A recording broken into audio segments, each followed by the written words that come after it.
Hello friends, आज inter process communication and synchronisation का next topic जिसमें हम लोग डिस्कशन करेंगे डाइनिंग फिलोसफर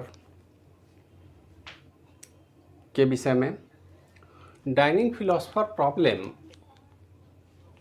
एक और क्लासिकल प्रॉब्लम है। जनरली कंप्यूटर के प्रोग्रामिंग को अगर लॉजिकली हम थिंक करें, हम विचार करें, तो हम पाएंगे कि सबसे पहला प्रॉब्लम हमारा स्लीपिंग बार्बर प्रॉब्लम था। इसके बाद रीडर राइटर प्रॉब्लम पर हम लोगों ने डिस्कस किया, प्रोड्यूसर कंज्यूमर पर विचार किया, और ये अगला क्रिटिकल सेक्शन प्रॉब्लम है। इन चारों प्रॉब्लम के लॉजिक को अगर आप समझ लेते हैं तो आपको आगे प्रोग्रामिंग में या इंटर प्रोसेस कम्युनिकेशन के किसी भी तरह के प्रॉब्लम में कोई समस्या नहीं होगी। और ये वो प्रोग्राम है जिसमें जितने भी डिवाइस ड्राइवर वगैरह बनाए जाते हैं, जितने भी हाई क्लास के सॉफ्टवेयर बनाए जाएंगे, उनमें इन चारों लॉजिक का कहीं ना कहीं इस्तेमाल किया जाता है। तो अगर चारों ही लॉजिक को आप ठीक से समझ लेते हैं तो हमें नहीं लगता कि फिर कंप्यूटर के प्रोग्रामिंग के कॉन्टेक्स्ट में किसी तरह के रिसोर्स को शेयर करने में आपको दिक्कत होगी। रिसोर्स तो बहुत सारे हैं, लेकिन ये चारों बिल्कुल चार अलग अलग थिंकिंग लेवल के प्रॉब्लम हैं, और जिसमें 3 पर डिस्कशन हम लोगों ने किया है। ये चौथा प्रॉब्लम है जिस पर हम लोग डिस्कशन करने जा रहे हैं। एक बहुत ही सामान्य सा प्रॉब्लम है डाइनिंग फिलोसफर। फिलोसफर के विषय में तो आप जानते हैं, फिलोसफर का काम है, वो थिंकर होते हैं, किसी भी प्रॉब्लम पर अपना सोचते रहते हैं, विचार करते रहते हैं। यहाँ पर जो प्रॉब्लम हम कंसीडर कर रहे हैं उसमें हम इसी बात पर कॉन्सेंट्रेट करेंगे। और हमने 5 फिलोसफर की बात की है अभी, कि अगर हमारे पास 5 फिलोसफर हैं जो एक राउंड टेबल के किनारे बैठे हुए हैं। ये जो स्क्वायर में हमने बनाया है ये एक्चुअल में फिलोसफर का ही रिप्रेजेंटेशन है। फिलोसफर नंबर भी हमने दे दिया है, P0, P1, P2, P3 और P4। हम समझ गए कि 5 फिलोसफर हो गए, 0, 2, 5, 4। अब इन फिलोसफर के विषय में आप जरा विचार करें कि इनका काम है, अपने चेयर पर बैठे हुए हैं, कुछ सोच रहे हैं, और जब भूख लगेगी तो इनके सामने राउंड टेबल पर ये चम्मच रखे गए हैं और एक प्लेट भी रखा हुआ। प्लेट में कुछ खाने का आइटम है, लेकिन ये जो आइटम है इसको खाने के लिए एक शर्त है। इस बात को ध्यान में रखेंगे कि हर फिलोसफर को यहाँ पर इसको आप स्पून मान के चलें। ये जो स्पून है, हर फिलोसफर को खाने के लिए 2 स्पून की ज़रूरत पड़ेगी। जैसे अगर फिलोसफर नंबर 0 की बात करें, जो फर्स्ट फिलोसफर हैं, तो फिलोसफर 1 जो हैं उनको अगर भोजन करना है तो उनको दोनों चम्मच चाहिए, 0 और 1। ये स्पून को रिप्रेजेंट कर रहा है। P1 को भी 1 और 2 की ज़रूरत होगी, P2 को 2 और 3 की ज़रूरत होगी, P3 को 3, 4 की ज़रूरत होगी, और P4 को 4 और 0 की ज़रूरत होगी। ये बात समझ में आ रही है? हमारे पास प्लेट में कोई आइटम है, खाने के लिए दोनों हाथ से 2 चम्मच की ज़रूरत होती है। आप थोड़े देर के लिए विचार कर सकते हैं, जैसे हम लोग मसाला डोसा खाते हैं तो वहाँ पर चम्मच और कांटे की ज़रूरत पड़ती है।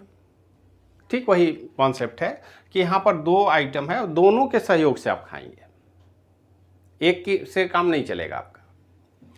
अब हमारे पास ये प्लेट है, बाउल है, इस बाउल में कुछ रखा हुआ आइटम।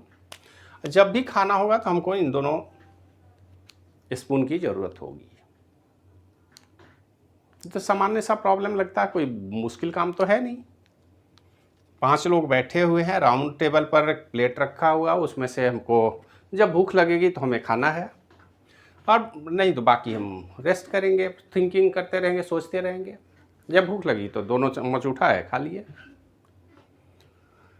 लेकिन इस प्रॉब्लम को अगर गौर से आप देखें तो सबसे पहले विचार करना होगा कि इसमें क्रिटिकल सेक्शन कौन सा है। क्रिटिकल सेक्शन निश्चित रूप से बॉल तो हो नहीं सकता, क्योंकि बाउल में तो आइटम रखा हुआ है, कोई भी कभी भी खा सकता है, बाउल शेयरेबल है। तो जो शेयरेबल रिसोर्स है, अगर उसमें कंपटीशन नहीं हो रही है तो वो क्रिटिकल सेक्शन नहीं हो सकता है। अब क्रिटिकल सेक्शन हमारे फिलोसफर भी नहीं हो सकते हैं। तो क्रिटिकल सेक्शन एक्चुअल में अगर यहाँ कोई है तो है ये स्पून। और यहीं पे हमारा शर्त है कि भाई जब भी आपको खाना होगा तो दोनों स्पून की ज़रूरत होगी। अब हम किसी को ऑर्डर नहीं कर रहे हैं, यहाँ पर ऑर्डर हम कर भी नहीं सकते हैं कि ठीक है P0 पहले खाएगा, फिर P1 खाएगा, फिर P2, फिर P3, फिर मतलब सीक्वेंशियल ऑर्डर हमने नहीं किया है। ये रैंडम एक्सेस है, जब जिसको ज़रूरत होगी वो इस्तेमाल करेंगे। शर्त केवल यही है कि दोनों उनके पास स्पून उपलब्ध होने चाहिए। तो दोनों चम्मच सबको उपलब्ध होने चाहिए। तो 5 अगर फिलोसफर हैं तो यहाँ पर सबसे आसान तरीका तो ये था कि 2-2 चम्मच सबके लिए हम उपलब्ध करा देते, समस्या ही नहीं होती, आसानी से रिसोर्स को एक्सेस कर लेते। जिसको जब खाना होगा अपना चम्मच रिजर्व रखिए, आप खाइए। लेकिन ऐसा अगर हम करते हैं तो ये रिसोर्स जो हमारा 5 के बदले 10 की ज़रूरत पड़ेगी, और ये वेस्टेज ऑफ रिसोर्स है।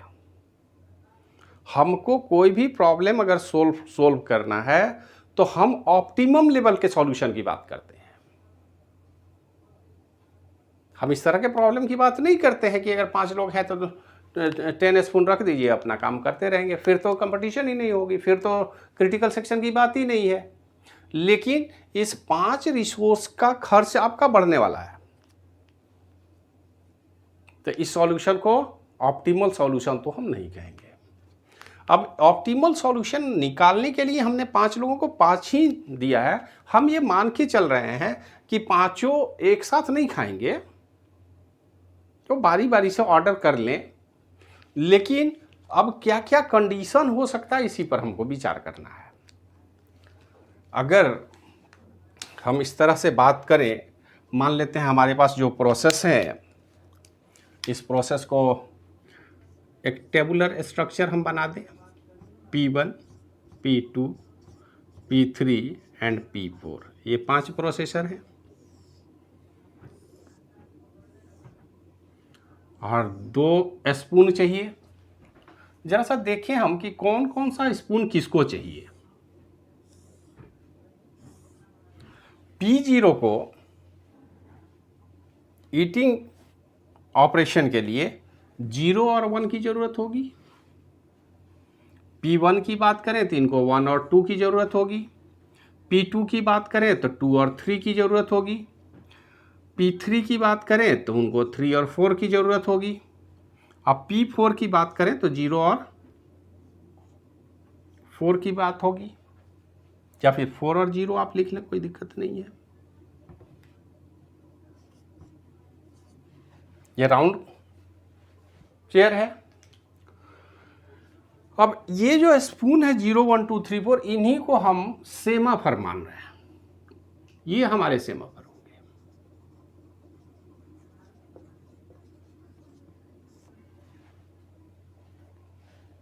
यही क्रिटिकल रीजन हमारे लिए इस प्रॉब्लम को अगर देखने से हमको लगता है। और इन द वर्स्ट केस क्या होगा,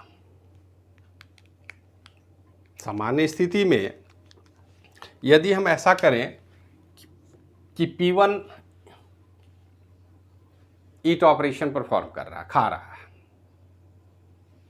अगर P2 खाए तो क्या दिक्कत होगी? कोई दिक्कत नहीं है। इनके स्पून अलग है, इनके स्पून अलग हैं, या P2 के बदले P3 खाना चाहे तब भी कोई दिक्कत नहीं होगी। हाँ, ये अलग बात है कि P0 जब ऑपरेट कर रहा है तो P2 नहीं कर पाएगा, क्योंकि इसको ऑपरेट करने के लिए S1 चाहिए। और जब तक ये रिलीज नहीं करेंगे तब तक इनको नहीं मिलेगा। लेकिन P2 या P3 तो ऑपरेट कर ही सकता है साथ में, इसमें तो हमें कोई प्रॉब्लम नहीं लगती है। अब वर्स्ट केस क्या होगा जरा सा विचार करें। मान लेते हैं ये पांचों फिलोसफर एक ही समय में ईट ऑपरेशन में चले जाए, खाना शुरू कर दे, तो हमारे पास बाउल में तो आइटम रखा हुआ, कोई दिक्कत नहीं, कोई कमी नहीं है। मैं मान के चल रहे हैं कि पांचों के खाने के लिए सफिशिएंट आइटम है। लेकिन जो कंडीशन हमने लगाया है, अब आप विचार कीजिए कि P1 ने 0 को कंज्यूम किया, हमने उनको कॉन्टेक्स्ट स्विच कर दिया, फिर P2 को मौका आया, इन्होंने 1 ले लिया, क्योंकि तब तक तो P0 1 लिया नहीं था। तो सब लोग अपने बगल के स्पून को एक्वायर कर लिए।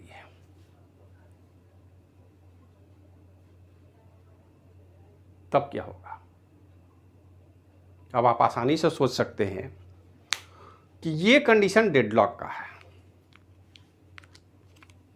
हर प्रोसेस एक एक चम्मच लेकर के बैठ गए, लेकिन दूसरा तो उनको मिलेगा नहीं, क्योंकि P0 अगर 1 को एक्वायर करने जाएगा तो पता चलेगा ये 1 तो कंज्यूम्ड है। और इसी बात को ठीक से समझने के लिए देखिए हम यहाँ करते हैं कि P0 जब भी ईट ऑपरेशन में जाएगा तो क्या करेगा? इसको डाउन करेगा। ये सारे डाउन हो चुके हैं।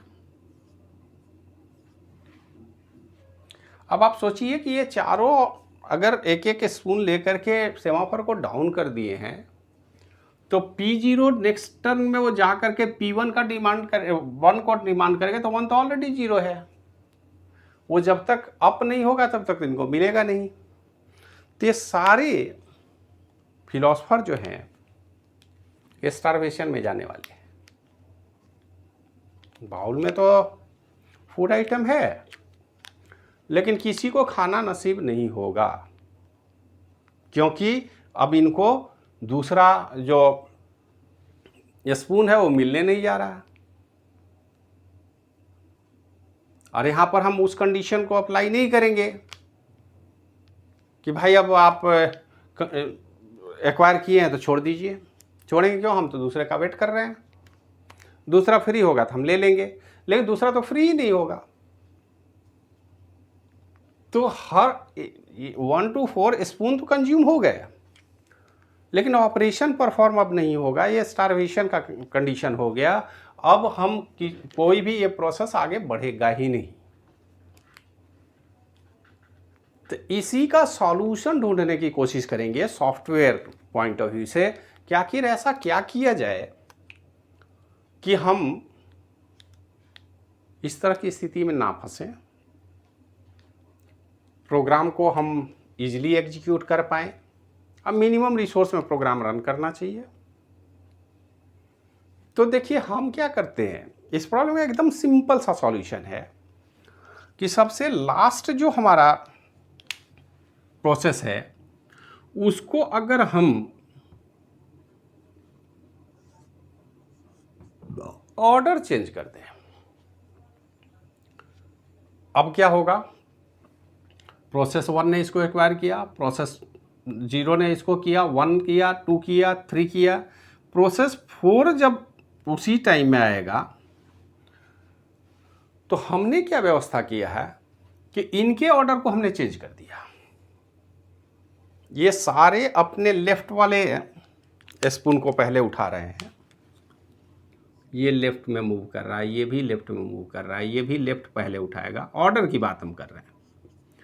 लेकिन ये जो लेफ्ट ऑर्डर था इसको हमने बोला कि नहीं भाई, आप पहले राइट को कंज्यूम कीजिए तब फिर लेफ्ट को कंज्यूम कीजिए। तब क्या होगा? अब P0 को तो इसको अभी इनको अलाउ ही नहीं करेंगे, पहले नंबर पर ये 0 को एक्वायर करने की कोशिश करेगा। जीरो तो ऑलरेडी कंज्यूम्ड है, तो अगर जीरो कंज्यूम्ड है तो ये इसको इंगेज नहीं कर पाएगा, ये यहीं पे रुक जाएगा। अगर ये यहाँ रुक जाता है तो हमें सॉल्यूशन कितनी आसानी से मिल जाता है। आप देखिए P3, अब तो P4 हमारा फ्री है क्योंकि ये कंज्यूम कर नहीं सकता, पहले इनको जीरो कंज्यूम करना होगा, हमने ऑर्डर चेंज कर दिया है। और ये ऑर्डर केवल P4 को हम चेंज करेंगे ऐसी बात नहीं है, आप किसी एक को ऑर्डर चेंज कर सकते हैं जिसमें हमको सुविधा लगे। अगर हम यहीं पे ऑर्डर चेंज कर दें 1 0 और देन यहाँ पर 4 0, कोई समस्या नहीं होगी, हमारा एग्जीक्यूशन बड़े आराम से हो जाएगा और इसमें डेडलॉक की स्थिति नहीं आएगी। अब बताइए, ये काम अगर हम कर लें तो हमको 5 अलग से रिसोर्स परचेज करने की ज़रूरत ही नहीं है और इसमें कभी डेडलॉक भी नहीं लगेगा, आसानी से हम एग्जीक्यूट कर पाएंगे। तो ये लॉजिक हमारे लिए ज़्यादा फ़ायदेमंद है, ज़्यादा आसान है और ये काम अगर हम करना चाहें तो अपने प्रोग्राम में हम कर सकते हैं। यहाँ से यहाँ तक का जो ऑपरेशन है वह एक्चुअली में इस ऑर्डर को शो करता है। और एक कंडीशन हम लगा लें, इफ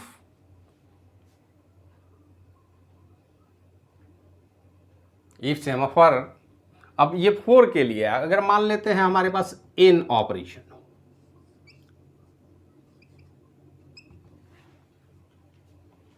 तो क्या करेंगे, हम इस ऑपरेशन को 0 से n-1 के लिए ऑपरेट करेंगे और n ऑपरेशन के लिए, nth पोजीशन के लिए या nth फिलोसफर के लिए हम बोल सकते हैं कि जितने भी फिलोसफर राउंड टेबल पर हैं n-1 के लिए सीक्वेंस तो हमारा एक ही रहेगा।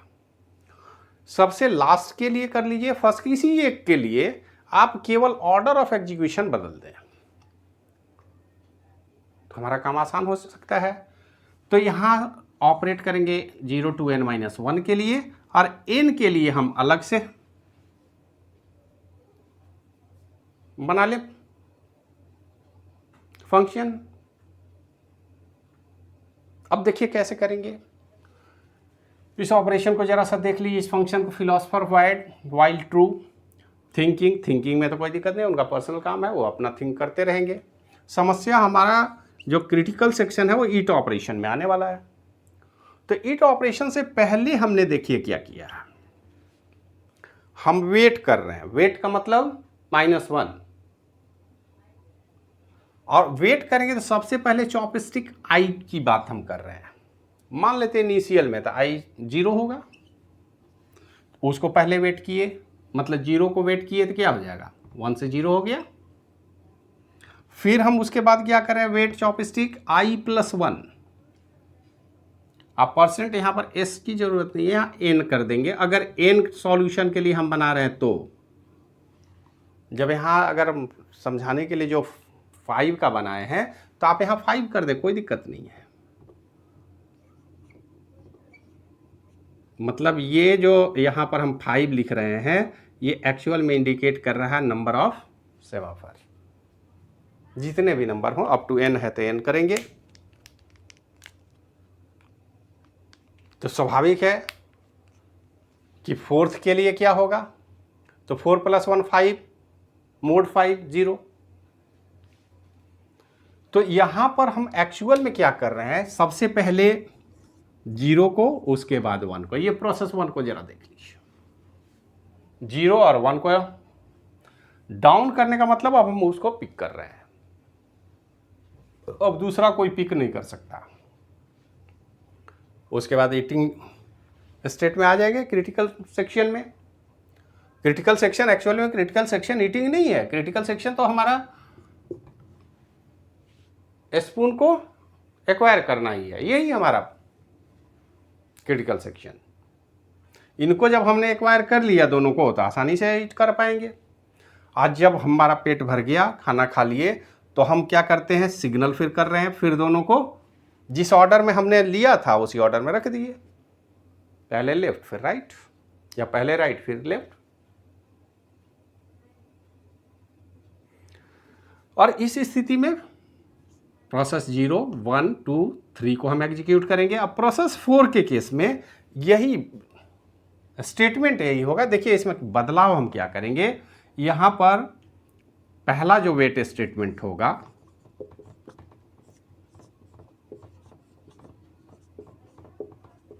चॉपस्टिक, पहले i+1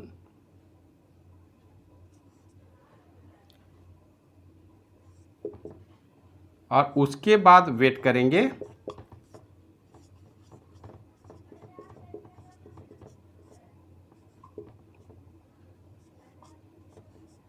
i, सिर्फ ऊपर नीचे एक्सचेंज कर देंगे हम, और केवल पिक करने के टाइम ही ये करने की जरूरत है। यहां पर सिग्नल करने में कोई दिक्कत नहीं है, आप इधर रखें उधर रखें कोई फर्क नहीं पड़ता, क्योंकि तो रिलीज कर रहे हैं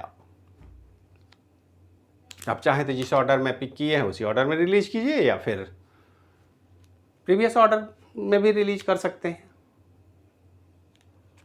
तो हमें लगता है कि ये बहुत छोटा सा प्रोग्राम है, एल्गोरिदम है, जिसको आप याद रखेंगे, और इसमें सिर्फ थिंकिंग उनका पर्सनल काम है। ये यहाँ पर जब आते हैं तो क्रिटिकल सेक्शन में हम आते हैं। ईटिंग हम तभी कर सकते हैं जब क्रिटिकल सेक्शन में आएंगे, और क्रिटिकल सेक्शन में आने के लिए हमको 2 सेमाफर को एक साथ डाउन करना पड़ता है।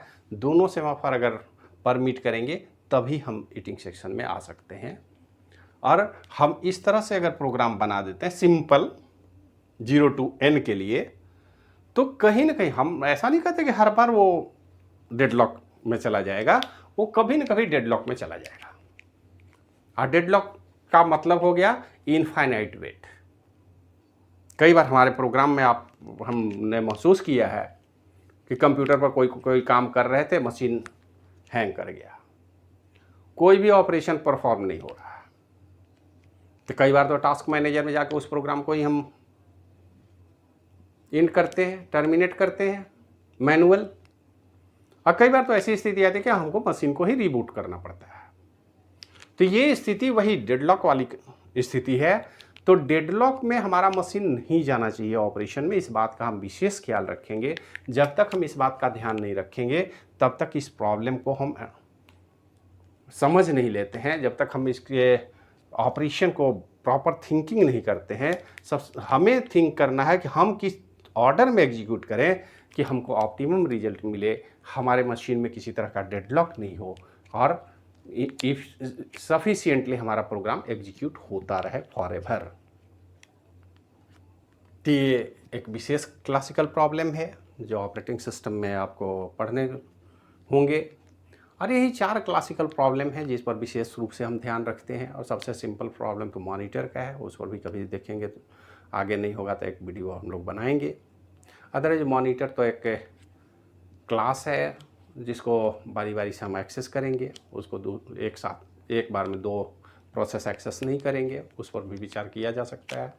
लेकिन ये सब क्रिटिकल प्रॉब्लम है, क्लासिकल प्रॉब्लम एक तरह से हम करेंगे, चाहे स्लीपिंग बार्बर की बात हो, रीडर राइटर की बात हो, प्रोड्यूसर कंज्यूमर की बात हो, या फिर डाइनिंग फिलोसफर का प्रॉब्लम है।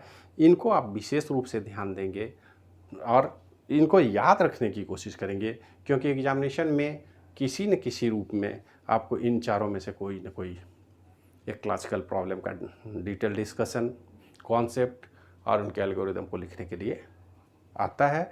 इसमें से कोई ना कोई ज़रूर आएगा जिसको आप लोग पढ़ेंगे, ध्यान से पढ़ेंगे और समझने की कोशिश करेंगे। और भी इसके बाद भी कोई प्रॉब्लम हो तो आप वीडियो में ही कमेंट करके दे सकते हैं, हम आपको उसका रिप्लाई देंगे। और कोई प्रॉब्लम होगी तो हम लोग वर्बल डिस्कशन कर लेंगे। आज के वीडियो को यहीं पे रोकते हैं और फिर अगले वीडियो में कुछ नए टॉपिक पर डिस्कशन करेंगे। वीडियो देखने के लिए धन्यवाद।